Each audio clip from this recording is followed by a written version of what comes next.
టాలీవుడ్లో ఇప్పుడు Johnny master వ్యవహారం సంచలనమైంది. జూనియర్ డాన్సర్ని ఆయన వేధించారని కేసు నమోదైంది. తనను క్యారవాన్లో జానీ మాస్టర్ వేధిస్తున్నాడని ఆమె పోలీసులకు ఫిర్యాదు చేయగా పలు సెక్షన్ల కింద కేసు నమోదు చేశారు.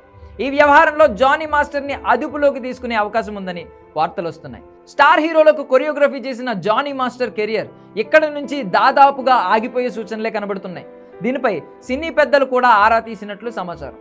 ఈ వ్యవహారంతో సినిమా పరిశ్రమలో మహిళల భద్రతపై మరోసారి అనుమానాలు మొదలయ్యాయి. అయితే జానీ మాస్టర్ని సపోర్ట్ చేసే వాళ్ళు మాత్రం దీని వెనక రాజకీయ కారణాలు ఉండవచ్చని అంటున్నారు. జానీ మాస్టర్ వైసీపీ అధినేత జగన్ను లక్ష్యంగా చేసుకుని విమర్శలు చేస్తూ వచ్చారు.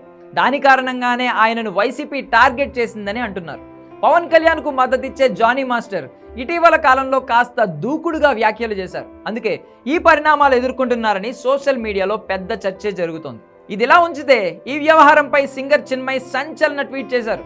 పలు మీడియా పోస్టులను ట్యాగ్ చేస్తూ రిపోర్ట్ల ప్రకారం జానీ మాస్టర్ ఆ అమ్మాయిని మైనర్గా ఉన్నప్పటి నుంచే వేధించడం మొదలుపెట్టాడని ఆమె పేర్కొన్నారు. ఈ కేసులో పోరాడేందుకు ఆ అమ్మాయికి కావాల్సిన శక్తి చేకూరాలని కోరుకుంటున్నా అంటూ చిన్మయి పోస్ట్ చేశారు. గతంలో చిన్మయి ఈ తరహాలోనే పలువురిపై తీవ్ర ఆరోపణలు చేసిన సంగతి తెలిసిందే. సింగర్ కార్తిక్, రచయిత వైరముత్తు సహా పలువురిపై విమర్శలు చేశారు.